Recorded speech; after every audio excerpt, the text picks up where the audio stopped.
oo ka tirsan gobolka Togdheer waxa lagu qabtay munaasabad lagu shaacinayay Caaqil Salebaan Yuusuf Jaamac oo ka mid noqon doona bahda dhaqanka Somaliland gaar ahaan bahda cuqaasha ee gobolka Togdheer. Munaasabada shaacinta caaqilka waxa ka soo qayb galay qaybo ka mid ah cuqaasha gobolka Togdheer, odayaal, ganacsato, haween iyo qaybaha kala duwan ee bulshada deegaankaasi ku dhaqan oo dhammaantoodba soo dhaweeyay shaacinta caaqilkaasi cusub, sidoo kalena ugu duceeyay in Alla ku asturo xilkaasi culus ee loo igmaday. beesha leeyahdo Cabdi Jibriil oo dooratay samaysatay oo yeelatay hoggaan caaqil oo ku soo biiray hoggaamadii hore ee ka jiray bariga Burco ama gobolka Togdheer ama beelweynta Cibraan ama ta Ciise ama ta Faarax Ali ama ta Bayleba.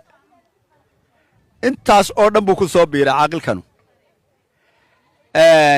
waxaanu leenahay haddaanu cuqaashii hore nahay waa ku soo dhawaynaynaa.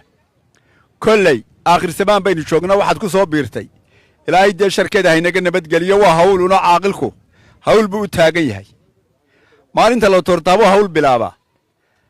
Salebaan markii horeba wuu shaqaynayo hawlaan caaqil qaban buu noo qabanayay.